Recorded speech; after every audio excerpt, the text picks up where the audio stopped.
एकत्रित येऊन तो एक म्हणजे it is just something that happen. नाही, आपल्या बऱ्याचशा प्रेक्षकांना आणि इथं बसलेल्या मुलांनाही मथुरा प्रकरण काय होतं ते माहिती नसण्याची शक्यता आहे. त्यामुळे ते काय होतं ते सांगितलं तर मग त्यांना समजायला येते. मथुरा ही एक लहान 14 वर्षाची आदिवासी मुलगी होती आणि ती छोटा नागपूरच्या इलाक्यामध्ये राहत होती आणि ती पोलीस स्टेशनला तिला घेऊन गेले आणि तिथे तिचा बलात्कार झाला.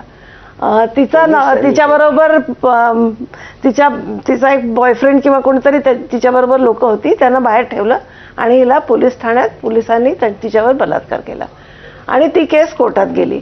जेव्हा कोर्टात गेली तेव्हा पहिल्या त्याला सांगितलं त्याला सजा झाली.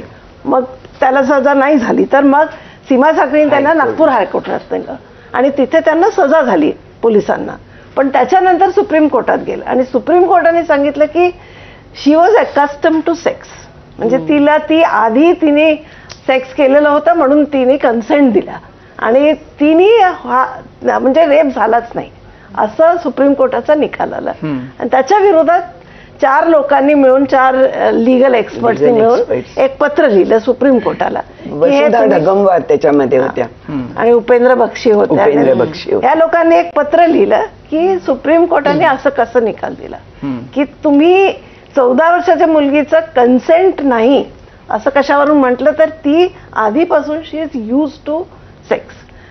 तर हे जे पत्र होतं ते घेऊन सगळ्या देशाभरात स्त्रिया एकत्र आल्या आणि त्या म्हणाल्या की हे काय चाललंय आणि ते घेऊन एक कॅम्पेन अगेन्स्ट रेप आणि असं करून खूप नवीन तऱ्हेच्या संघटना उभ्या राहिल्या, ज्या छोट्या होत्या, ज्या शहरी होत्या, ज्या मिडल क्लास स्त्रियांशी भरलेल्या होत्या, पण तरी वेगळं प्रश्न. जसं हे मथुरा रेप केस हे जसं एक मोठं म्हणजे एक वळण किंवा म्हणू आपण की याच्यामुळे स्त्रीमुक्ती चळवळीला म्हणजे त्याला थोडा जोर आला.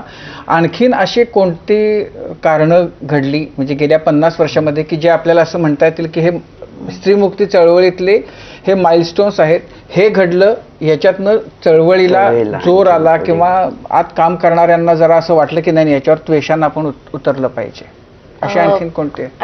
मैं कह सकती हूँ इसमें कि मेरी शुरुआत जो है आंदोलन में महिला विमेंस मूवमेंट में 90 के दशक में हुई और